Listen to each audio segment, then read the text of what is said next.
This. xukuumadda federaalka Soomaaliya oo ama iraada inta badan wasiirada xukuumadda federaalka Soomaaliya iyo sidoo kale xildhibaano labada gole ee baarlamaanka federaalka Soomaaliya ka tirsan waxa kale oo jooga dadweynaha ka kala yimid caasimadda Soomaaliya ee Muqdisho waxaana xusid mudan in munaasabadani ay dadweynahaas kala qayb galayaan dabaaldega maalinta xurriyadda qaranka oo markii ugu horeyso ciideena hodanka laga suray calankeena gobolada waqooyi ee dalka gaar ahaan magaalada Hargeysa ee maamulka Somaliland ee gobolada waqooyi si toos ah ayaanu tabinta ugu jirnaa telefishinka ayaad naga daawanaysaan qaranka Soomaaliyeed raadiyaha codka ciidamadana waad naga dhageysanaysaan sidoo kale raadiyo Muqdisho codka Jamhuuriyadda Soomaaliyana waad naga dhageysanaysaan waa habeen aad u farxad badan waa habeen aad u xasuus badan 58 sano ka hor caawa oo kale ayay gumeystii Ingiriiska xornimada ka qaateen gobolada waqooyi ee dalka iyagoo markaas sugay ilaa 1 Luulyo oo ahayd markii ay midoobeen gobolada koonfureed ee dalka oo iyana ka xiroobay gumeystii Talyaaniga waana maalin kale oo muhiim ah waxaana lagu guda jiraa bilowga toddobaadka xurriyadda qaranka Soomaaliyeed anigu waa Cabdishakuur Ali Axmed waxaana si toos ah idinkala soo hadlaynaa oo aan ka soo tabinaynaa tabintan tooska ah xarunta aqalka dawladda hoose ee caasimadda Soomaaliya ee Muqdisho oo munaasabadan caawa lagu qabanayo dadyow kala duwan ayaa isugu yimid kuwaasoo fantasiyaha caawa qaarna gurigooda ay kaga qayb galayaan qaarna halkan ay sidaan idiin sheegay mas'uuliyiinta la joogaan gobolada qaranka ee Waaberi ayaa iyagana door muhiim ah qaadanaya iyagoo soo bandhigaya heesa ka tarjumaya ahmiyadda ay leedahay xurriyadda iyo midnimada ummadda Soomaaliyeed oo ah ummad dhinac walbaba ka midaysan haddii aan lahayd dhinaca dadnimada oo waa hal dadyow waxa kale oo ummaddeenu ay ka midaysan tahay waa ummad wada islaam ah waxa kale oo ay ka midaysan tahay ummaddeenu waa ummad isku dhaqan ah waana mid ka mid ah waxyaabaha dadka Soomaaliyeed isku soo jiidaya caawa waa habeen taariikhi ah waa habeenkii ay xuruubeen gobolada waqooyi ee dalka waa habeenkii ugu horreeyay ee calankeena quruxda leh buluug calanka ah buluugga u eg cirka xidigta cadi ay ku dhex jirto laga suray gobolada waqooyi ee dalka gaar ahaan magaalada Hargeysa markaasoo dadka gobolada waqooyina ay sugeen midnimadii Soomaaliya oo ay calankii soo qaadeen iyo midnimadii iyagoo keenay magaalada Muqdisho maanta waa maalin kale oo dadka Soomaaliyeed ay u baahan yihiin midnimo iyo wadajir iyo waliba iskaashi walaalnimo dadka Soomaaliyeed oo ah dad sidaan horeba u sheegay wax walba ku midaysan haddii aan lahayd dhaqanka diinta iyo waliba dad ahaanta ama sinji ahaanta toos waxaad nooga dhageysanaysaan raadiyo Muqdisho codka Jamhuuriyadda Soomaaliya iyo raadiyaha ciidamada qalabka sida ee qaranka iyo waliba sidoo kale telefishinka qaranka Soomaaliya oo si toos ah aad nooga daawanaysaan halkaan ku sugannahay munaasabadu ay ka dhacaysana waa xarunta aqalka dawladda hoose ee Muqdisho waxa kale oo tabinta qayb ka ah raadiyaha gobolka Banaadir codkiisa ku hadlay raadiyaha gobolka isaguna mowjadda 87.7 ka soo gala halka raadiyo muqdisho codka jamhuuriyadda soomaaliya efemyada kala duwan ee gobollada dalka iyo live streamka si toos ah uga dhageysanaysaan mowjadda fmka 90 megahertz iyo mowjadaha kale ee gobollada dalka raadiyaha ciidamada waxaad si toosan uga dhageysanaysaan isaguna mowjadda fmka ee 90.7 megahertz waxaan idiin soo tabinaynaa bilowga toddobaadka xurriyadda qaranka markii ugu horeysay ee ciideenna caawa oo kale 58 sano ka hor laga suray calankeenna quruxda leh oo ah habeen taariikhi ah xurnimo qiimaha ay leedahay waxaa ogaan kara qofkii gumaysi uu ku habsaday soomaaliya dhibaato ay soo martay waxaa mahadin mudan dadkii soomaaliyeed ee ka soo shaqeeyey xurnimada ummadda soomaaliyeed haddii aan lahayeen dadkii taariikhda gale ee gobollada waqooyi ee dalka iyo sidoo kale daljirayaashii sidoo kale iyaguna ka shaqeeyey in koonfurtana ay xoroobaan iyo walaalihii ka shaqeeyey iyagoo midaysan in soomaaliya oo wada jir ah 1 luuliya ay isku raacaan hal dowlad oo midaysan in loo dhiso caawa waa habeen taariikhi ah waxaa halkan jooga mas-uuliyiinta ugu sarreysay qaranka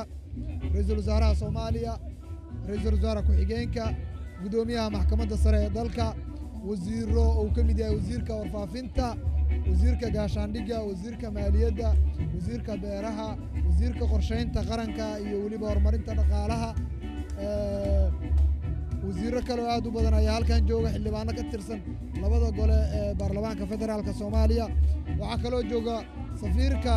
dowladda aanu walaalaha nahay turkiga olgan bakar xildhibaanada labada gole ee shacabka kama marna mas-uuliyiinta maamulka gobolka banaadir iyaguna waa inala joogaan dadyow ka kala yimid gobollada dalka iyo caasimaddana sidoo kale munaasabadda goobjoog ayay ka yihiin 58 sano ka hor caawa oo kale ayay ahayd markii gobollada waqooyi ee dalka ay ka xoroobeen gumaystihii ingiriiska waa habeen taariikhi ah waa habeen xusid mudan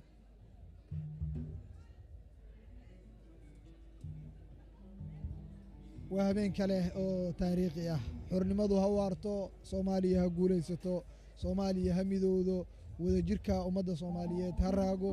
ilaahay qulubta ummadda soomaaliyeed ha isku soo dumo waa habeen aad u farxad badan waa habeen aad u qiimo badan waa habeenkii dadkeenna gobollada waqooyi ay ka xoroobeen gumaystihii ingiriiska islamarkaana dadkeenna gobollada waqooyi markii ugu horreysay calankeenna quruxda leh ay ka sureen ciidda hooyo oo laga suray magaalada hargeysa ee xarunta gobollada waqooyi ee dalka oo hadda loo yaqaano maamulkooda somalilan dadkii gobollada waqooyi markaas waxay jeclaayeen soomaalinimo midnimo oo lagu xasuusaa taariikhdii ay sameeyeen iyagoo weliba markaasi sugay intii ay xornimada ay ka qaadanayeen dadkooda koonfureed gumaystihii talyaanigu uu haystay muddo ah oo dhibaatooyin badan gumaystahaasi ay kala kulmeen ugu dambeynna dadaalkii dadka soomaaliyeed ee gobollada koonfureedna uu saamaxay in 1 luuliyo 1960kii iyana ay xornimada qaataan oo reer hargeysa iyo reer gobollada waqooyi ee dalkana ay calankii soo qaadeen oo ay keeneen magaalada muqdisho si ay midnimada soomaaliya ay iyo weliba wadajirkeeda shuruud la'aan ay dowladda ugu dhistaan oo aanay suuro gashay markii ugu horreysay dowladdii ugu horreysay laga yeelo 1960kii oo uu madaxweyne ka noqday allaha u naxariistee mudane aadan cabdulle cismaan aadan cadde habeen taariikhi ayuu ahaa waxaa markan idinku hagayaa gobollada qaranka ee waaberi oo iyana caawa munaasabaddan dabaaldegga ah farxadda ka qayb qaadanaya mid ka mid a heesahooda waddaniga ah ayaan idinku wareejinayaa gobollada qaranka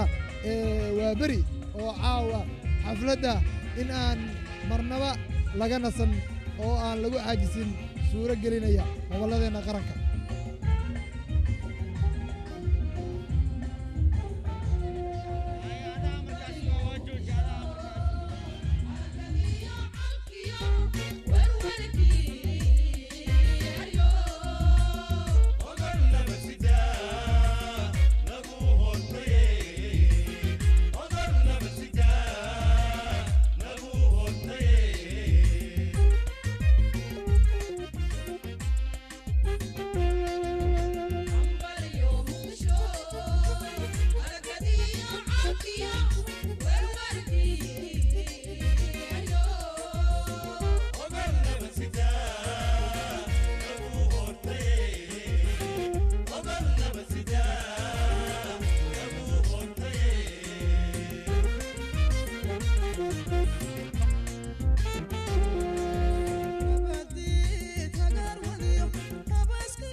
Wada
Kuwi bareere Soomaalo baahsan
بس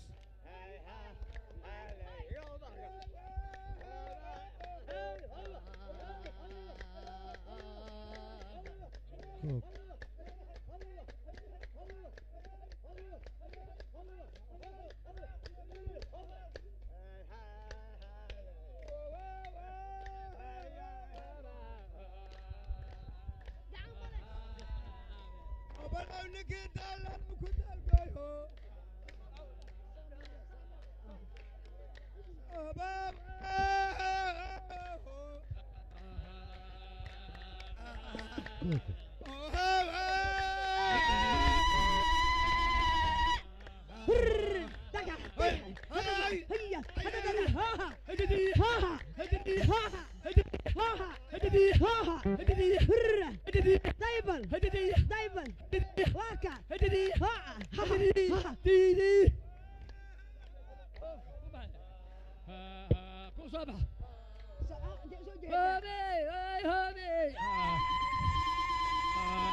mudanayaal iyo marweyn hani UK oo marti noogu ah Muqdisho ayaan caawa ku soo dhaweynaynaa 26 Juun inay munaasabadan madaxweynaha hortiisa iyo prime ministerka hortooda ay ka qaado maadaama ay timid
heshaano hoggiisa ku weerartaa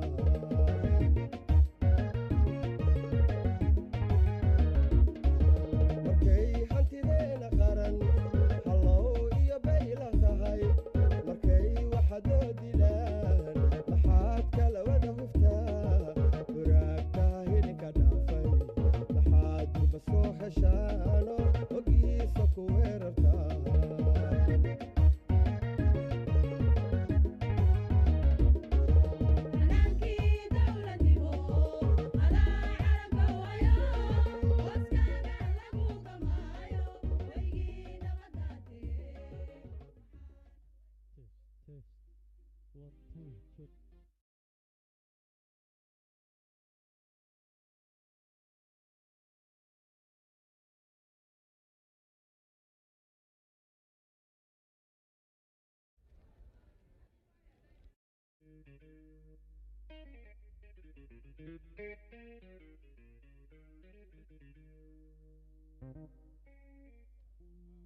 Go.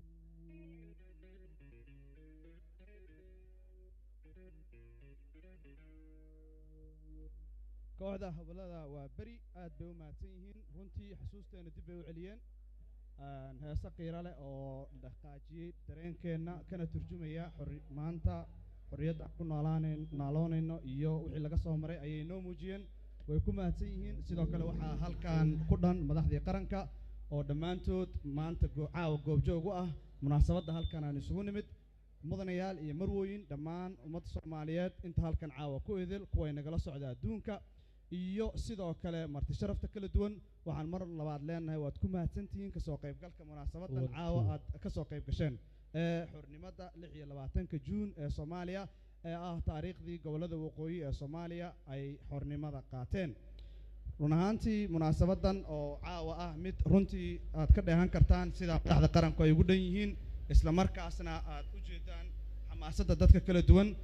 waxaa halkan inooga muuqda madaxweynihii qaranka Jamhuuriyadda Federaalka Soomaaliya mudane Maxamed Cabdullaahi Farmaajo waxaa sidoo kale xaadir ku ah ra'iisul wasaaraha xukuumadda federaalka Soomaaliya mudane Xasan Cali Khayre waxaa sidoo kale goobjoog ku ah madaxda qaranka kusimayaasha golaha labada aqal ee aqalka hoose iyo aqalka sare iyo sidoo kale xubnaha labada aqal waxaa sidoo kale goobjoog caawayno ugu halkan saraakiisha ciidamada qalabka sida oo had iyo habeen u heelan difaaca iyo sidoo kale ilaalinta ammaanka qaranka munaasabadan qaaliga waxaan jecelahay in adii ogolaataan inaan sida caadadu ahayd aan ku bilowno aayadaha quraanka kariimka oo inoo akhrin doono Sheekh Cabdulwaahid Maxamed Guuleed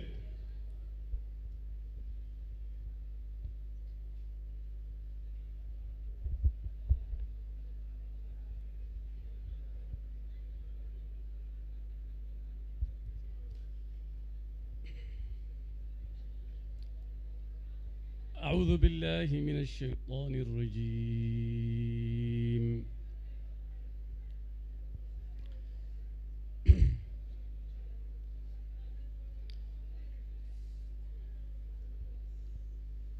يا أيها الذين آمنوا اتقوا الله حق تقاته اتقوا الله حق تقاته ولا تموتن إلا وأنتم مسلمون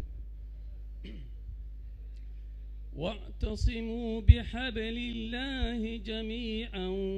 ولا تفرقوا واذكروا نعمة الله عليكم إذ كنتم أعداء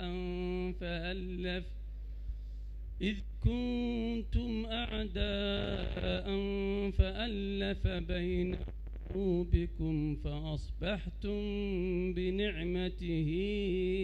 إخوانا وكنتم على شفا حفرة النار فأنقذكم منها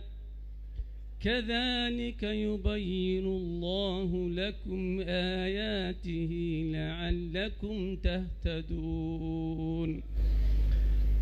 ولتكن منكم أمة أمة يدعون إلى الخير ويأمرون بالمعروف وينهون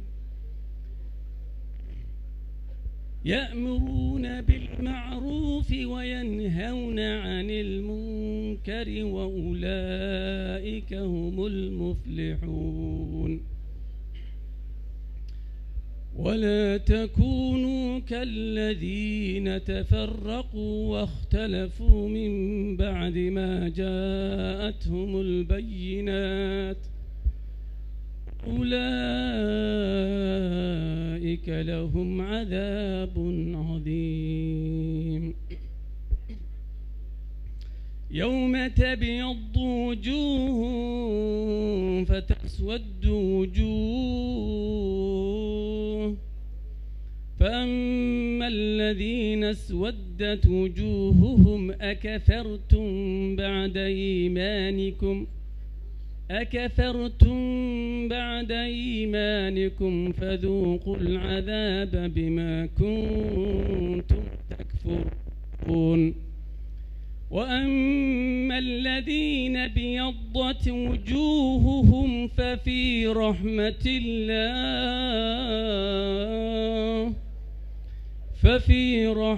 الله هم فيها خالدون تلك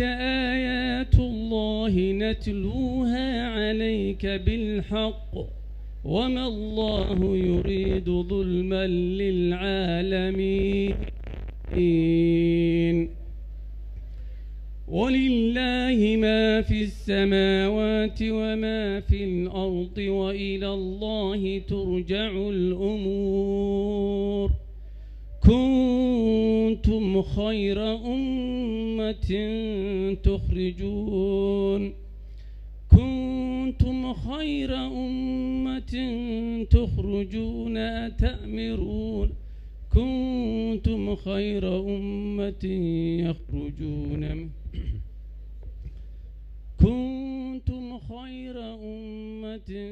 تخرجون صدق الله العظيم وحنو ملينا يا هيسي قهري يا مارتي هلمانسيي وحير بان إن شاء الله تعالى ما دام القرآن كان أخري وحير بان كدر يا شن دقيقة ليسي مرة شن دقيقة مثلا إن شاء الله هرت مركو روح كان السلام يا مدح ذكران كوهري مدحوينها فدرالك الصومالية محمد عبد الله محمد فرماجو وحن كلو سلام يا مارتي برلمان كحجين كلاباد مهد عبد الله عود بان سلام يا وحن سلام يا رئيس الوزراء سنتك إن شاء الله تعالى مبحي تعالى خير وحن سلام يا سيدو كل رئيس الوزراء كحجين كلاباد مارتي مهد محمد جولد أيان سلام يا ولا إن شاء الله تعالى أنت اسك بعد وحن ربع وحير إن كسوك وبغض بدأنا سيد إلهي الشيء وجد وقت أد بيري هاي أيده رئيس وحيل هذا هي الذين آمنوا اتقوا الله حق تقاته ولا تموتن إلا وأنتم مسلمون إن شاء الله تعالى وسوق بقبني وحير هالدق ما دام نسوي استجوا وأنا أيضا وحير الشيء وهديك الأرض الآخر وحوي فأنت وقت بدن بلسي وكذا وحير مركز إن شاء الله تعالى وحن كسوك هوبيا ما دام تفسير كل يرال سدافو مدحوينها وحن لها إن شاء الله تعالى كلمة ويرماني كلا دورتي وذاتك كقد بمقالة سياتل مساجد كذا ويره إلهي وحكمنا الشيكتي ضدك مؤمنين تها إن شاء الله تعالى وحكمنا الشيكتي إنه إلهي أصدق اسكو كان قلوبته سيد ما أنت هالكان عمود الجنة أكتين هذا وحكي دعي ما حوينا فرماجة وحو إلهي ومن الشيكين دونا إن شاء الله تعالى شعبك سوج عليهن رسولك مرء شيء ومعناها إلهي له لا يدهي لو أنفقت ما في الأرض جميعا ما ألفت بين قلوبهم ولكن الله ألف بينهم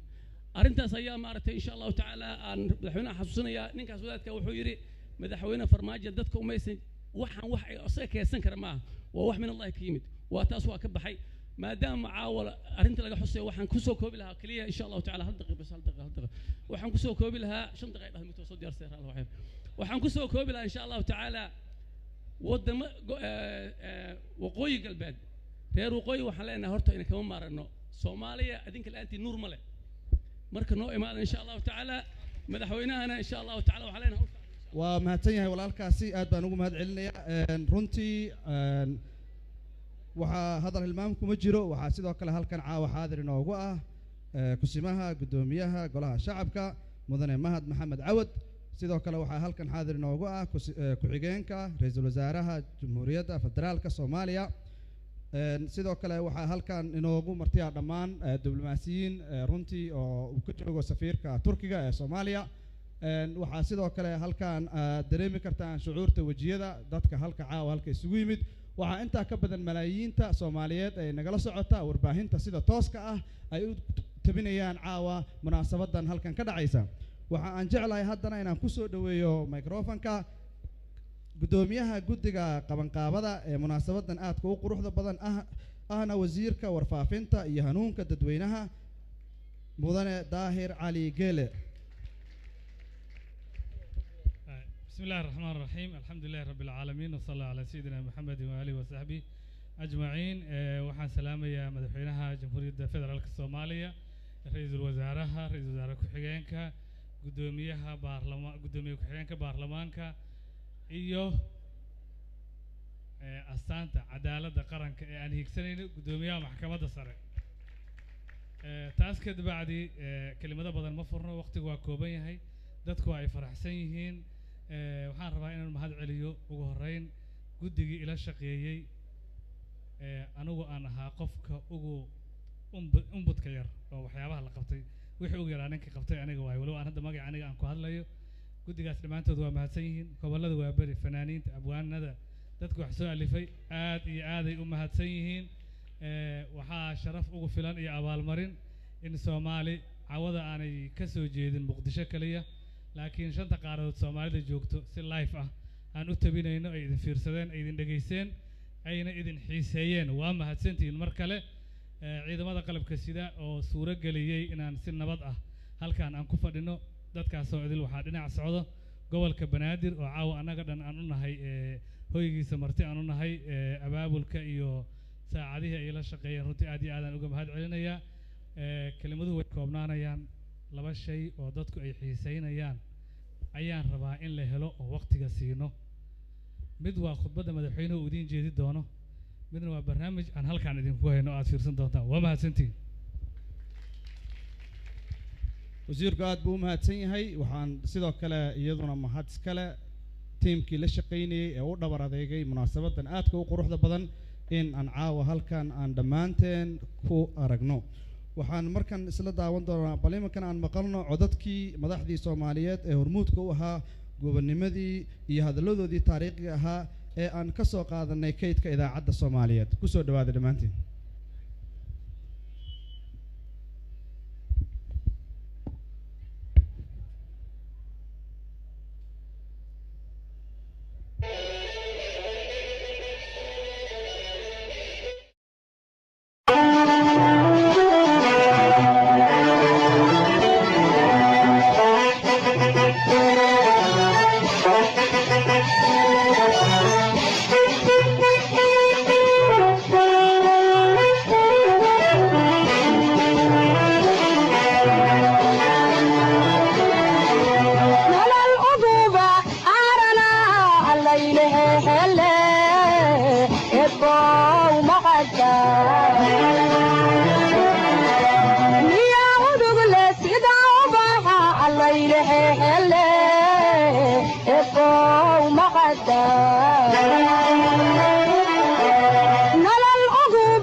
waxay tahay in la wada maqlay maanta maxay ahayd secretary secretary jawaabtiisii waxay noqotay arrinkii sidii aynu doonaynay inuu u dhacay inaa kulligiin wada dhageysantihiin baan malaynayaa maalintii isniintii ayaan hadalkii istaad markaa waxaan umaleeyaa dowladda Ingiriiska awalba usii go'nayd waxa ay doonayaan inay yidhaahaan hase ahaatee in baa meesha ku jirtay waxa la hubinayay waxaan la doonayo dowladnimada la doonayo mid dadkii wada doonayo dad u qalmaana gacantooda ay gelayso inay tahay in kala la hubsanayay dabeeto labadii casho hore aan saragnayba baadniinun arrinku la baarayay dadka meesha joogay iyo dadku sida wax u doonayaan iyo saa loo eegayay arrinku inuu inaga wada dhab yahay iyo inuu maxay jibbo arrinku inaga yahay in la baarayay bixi hadalkii waxa weeye guntiisii bisha 1 July 1 inaynu dawlad ahaano si aynu walaalin Soomaaliya isu raaci karno ayuu guntiis noqday dowladnimo loo qayliyaa dowladweyaan doonayna la yidhaahaa waa suura gashaa maanta dee naba soo qaylina helay dowladnimadiina asaa teka ka adag wuxuu yahay arrinka kasii adag ee maanta aynu isaga madaxa la galnay dee helay dowladnimadii laakiin mas-uuliyad badan iyo dhib badan ayay iyana la imanaysaa markaas innagii maanta ajnabi aynu dibadda u saaraa ama aynu waddankeena ka kaxayno dhammaynikaas way naga tegaya juulaay maalintaa juulaay baynu walaaladeen soomaaliyana israacaynaa innaguna danteeni iyo dalkeenniiba iyo diinteenniiba aynu u talinaynaa markaa ina ku hadhay baa hawle haysaaye taladaa maanta tala weyn weeye inaynu isu talin karno wax badan baynu ajnabi noo talin maayo dantayadana qabsan noo talinayna laynaga bax ajnabigi innagiiba maanta laynoo kala tegay inaanu isu talin karayn doonno iyo in kalena caalamku waa ina eegaya ilahay waxaa inagula qabtay calankaanu sugaynayeen saankiisaynow seerma weydo hilaacdayow sagal maanta daruurado sigadiinaga maydhayow saqdhaxaanu ahayne kii soo saaray cadceedow samada kii u ekaaye xidiga mid la siiyayow saaxirkii kala guuray sarreeyo ma nusqaamow aan siduu yahay eegnohe ka nasiibkana saare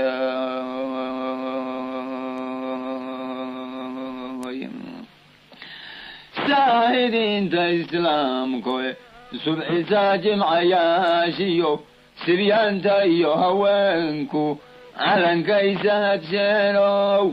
cidina kaanayna siinine saatir noogu yabohayow saaxirkii kala guuraye sarreeyo ma nusqaamow aan siduu yahay eegnohe ka nasiibkana saare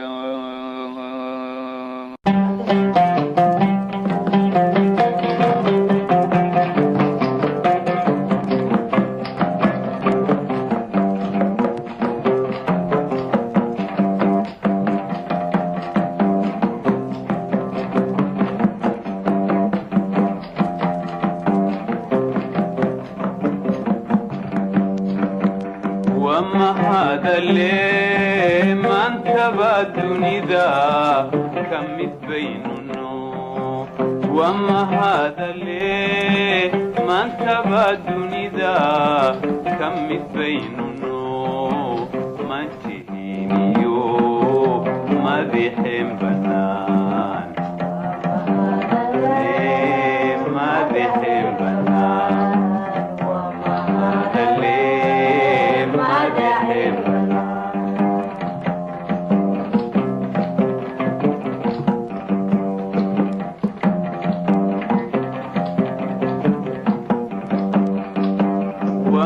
هذا اللي مقدقي ليس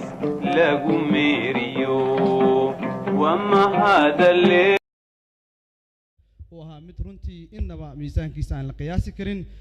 تاريخ ذو كيتك أمضى وحنا مرقاتي إنه قفلن ريدي أبوان عبد الشينمو أو ها به موسيقى صومالية أويري وحي القراء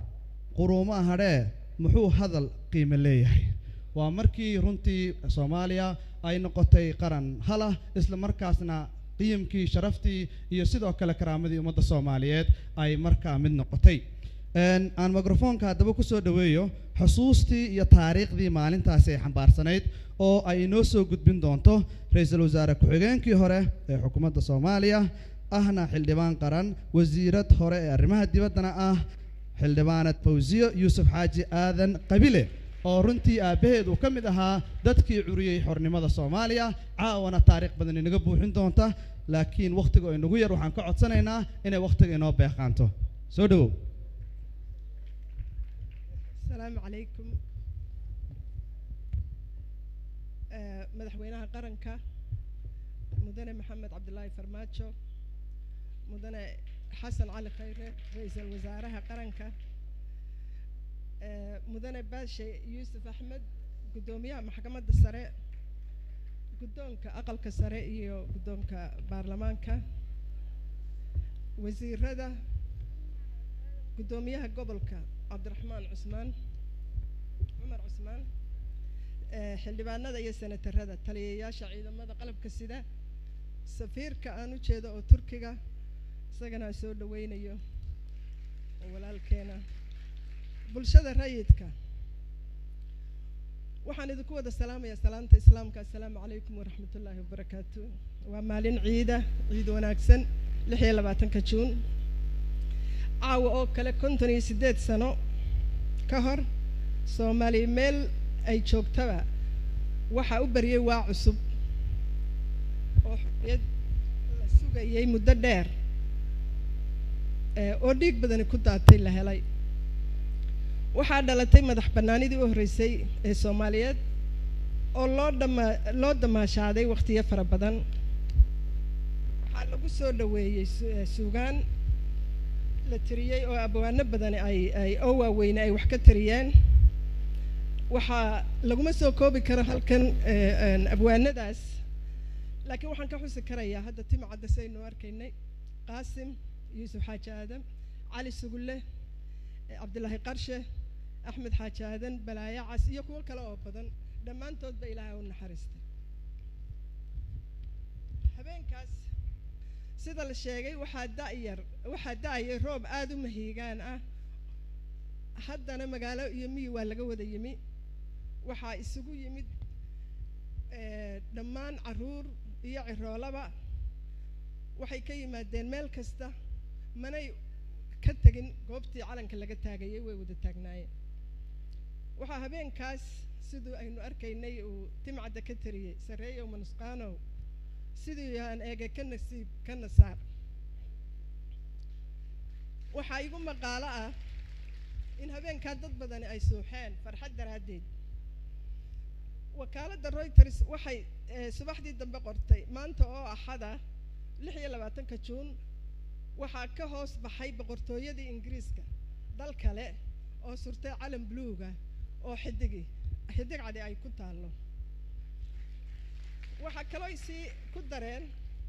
waxaa dawladda lagu wareejiyay Maxamed Ibrahim Cigaal oo premier ah waxaana xilkaas wareejiyay Brigadier D.G. Brooks oo boqortooyada Ingiriiska ka wakiil ahaa waqtigaas baarlamaankii joogay wuxuu ahaa 33 xubnood kaliya oo 18 bilood ka hor markaa la doortay shirkii ugu horeeyay qabsadeen 27kii bay ahayd Juun 1960kii waxaa xoghaye ka ahaa Allah u naxariistay Axmed Maxamed Aadan Qaybe oo markii wasiirka dibadda u dambeeyay ahaa dawladdii kacaanka ajandaha ugu horeeyay ay qabsadeen wuxuu ahaa ay ku ansixiyeen law number 1960 amagii koobaad ee 1960kii kaasoo ahaa midnimada Soomaaliya iyo Somaliland sharciga ugu horeeyay kaasoo haddaba xorriyadaas laguma dhalin si sahla iyo dheeldheel waxay ku dhalatay halgan fog hansare jahaad badan iyo midnimo aan loo kala hadhin rag iyo haween iyadoo ujeedadu ahayd in la helo Soomaali weyn Somaliland xisbiyadii ugu horeeyay xoreeyay waxaa ka mid ah S oo 1938 la sameeyay SNL USB SYL oo iyadana la keenay halkaas NUF waxaana kulligood dhasheen saddexda dambe dhasheen 1945 wasoo koobiya xorriyadaas waxaa lagu soo dhiciyay dagaal waxaana lagu hanqariyay suugaan leh gabayo heeso masafo baraambur ruwaayado badan oo ay raggii macallimiinta ahaa waqtiga ay caruurta ku hanuunin jireen waynu wada ognahay halgankaa fog ee Axmed Gurey waqtigiisii ilaa sayidkii ilaa waqti sanadihii dambe guulahaynu gaadhnay waxaanaynu u noqon doonaa sidii insha Allah hore ugu dambeyn waa hubaal inaynu gaari doonno himilooyinkeenna halka aynu doonno haddii aynu midnimo horumar cadaalad dhawa aynu dhexda marada ugu xidhanno waa mahadsantiin xildhibaanad Fawziya Xaaji Aadan Qabile ra'iisul wasaare ku-xigeen hore wasiirka arrimaha dibadda ee Soomaaliya aad bay ugu mahadsan tahay taariikhda ay runtii halkan inoogu soo koobtay haddaba waxaa la soo gaaray khudbaddii Soomaalidu waxay ku mahmahdaa madax meel ka koreeyo la salaaxa ma jirto kolley toolo khudbaddii caawa oo dhan halkan aan sugaynay isla markaasna aan u dhagtaagaynay ayaan hadda gaadhnay waqtigii khudbadda madaxweynaha dowladda federaalka Soomaaliya mudane Maxamed Cabdullaahi Maxamed Farmaajo ila soo dhaweeya waxaana mikrofon ku soo dhaweyn doona ra'iisul wasaaraha xukuumadda federaalka Soomaaliya mudane Xasan Cali Khayre.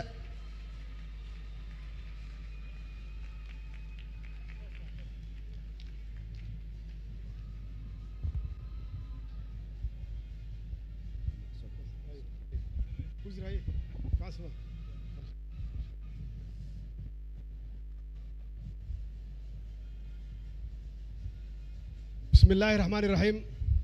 إيه وفرسان كرنا هاد وفرسان كرنا قدوميها لبعض يقولها شعبك وزارها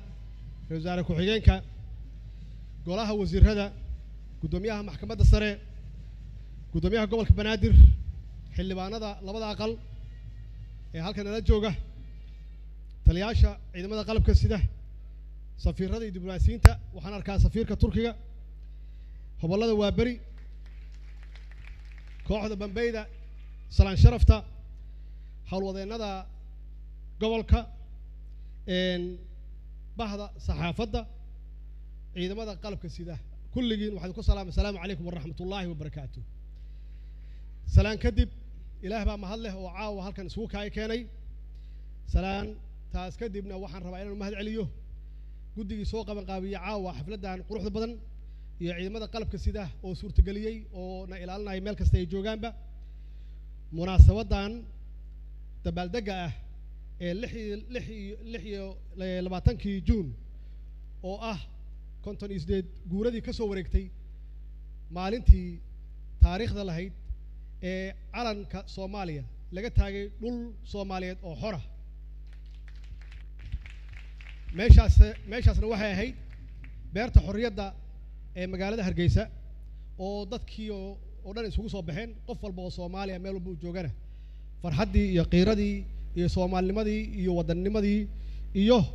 reereyntii halkaas isugu yimid waxaa laga xasuustaa tixdii taariikhiga ahayd ee Fawziya halkan ka sheegtay uu tiriyay Cabdullaahi Suldaan Timcadde oo mar alla markii laga hadlo xorriyad iyo calan iyo qaranimo marka laga hadlo tixdaan qof walba oo Soomaaliya uu wax ka yiraahdo taasoo ahayd sareeyo manusqaamow aan siduu yahay eegne kaana siib kana saar waxay ahayd tix ka turjumaysa dareenka shacabka Soomaaliyeed oo mar walba iyo waqti kasta ay joogaan gumaysi nacaybka ama diidan gumaysi oo ay ka soo bilaabatay 1900 ay ka soo bilaabatay halgankii ugu horeeyay halgamada Afrika uu bilaabay Sayid Maxamed Cabdullaahi Xasan oo ka bilaawday gobolada waqooyi oo aan ognahay inay yihiin dad wadaniyiin ah oo mar walba aan ogolaanaynin in la gumaysto ama gumaysi aan ogolayn qoriisu dhiibkaas muddo 21 sano kadib markii uu dhintay Allahu naxariistee waxaa qoriisu dhiibkaas la wareegay SYL oo iyada naftigeedii ay dhiseen dhalinyaro 13 ah oo ku dhisay mabaadiida xornimo doonka oo wadaniyad leh oo dal jecel leh meesha gumaysigu uu ku shaqeynayay qaybi oo xukun meesha gumaysigu ku shaqeynayay qabiil iyo dhaqaale inuu kala siiyo Soomaali kala gato iyo kuwa uu xiro iyo kuwa uu dilo xorriyadda maanta aan ku naaloonayno waxa weeye xorriyo lagu bixiyo dhiig iyo dhaqaale lagu bixiyo way waxaan aamsanahay dadkii waagaas joogay inay naga fiicnaayeen hadday hadda noolaan lahaayeen ma aqaan sidee ahaan lahaayeen waxaan se sheegayaa in loo baahan yahay inay tahay waqtigeedii oo inaan wax ka baranno maanta waxaan joognaa guul maxaa yeelay guushaas waxay ka bilaabatay 1960kii markii waqooyi iyo koonfur ay isku darsoontay maanta waa 26 5 bari iyo 6 bari ka bacd ay ummadda Soomaaliyeed ku darsoomeen guushaas oo ahayd guul ummadda Soomaaliyeed u horseeday Soomaalinimo iyo midnimo oo ku dhisnayd ama asaaskeedu u ahaa wadaniyad macnaheedu tahay qofka inuu jecel yahay dalkiisa kaliya ma inuu dadkiisa jecel yahay inuu dalkiisa ceebta ka ilaaliyo inuu dalkiisa ilaashado inuu cadow uusan keenin dalkiisa inuu xanaanaysto weeye wadannimadu ma aha inaad Soomaali tahay kaliya ma aha waddaniyadu waa wax intaas ka weyn waxa loo baahan yahay marka maanta waxay taagan tahay tii waagaas inaan ka baranno wixii dadkii naga horreeyay ku guuleysteen oo ay ku guuleysteen inay Soomaali mideeyaan oo ay ku guuleysteen dadka Soomaaliyeed inay walaaleeyaan oo ay gacmaha ay isqabsadaan maanta ayay taagan tahay maanta waxay taagan tahay mabda'a dhabta ah oo loo baahan yahay oo kulligeen ay tahay inaan qaadanno inay tahay patriotism waddaniyad inay tahay waxaan hubaa hal sano iyo bar ka hor wax waddaniyad ka hadlaaya waa yaraayeen waa laga baqayo waddaniyad Soomaali ha noolaato waddaniyadu waa waxa kaliya oo dalkan uu ka hormarayo oo aan uga adkaanayn qabyaalada iyo dareysiga wasalaamu calaykum waraxmatullaahi wabarakaatuh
halkaas ka kala baxdana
Thank you.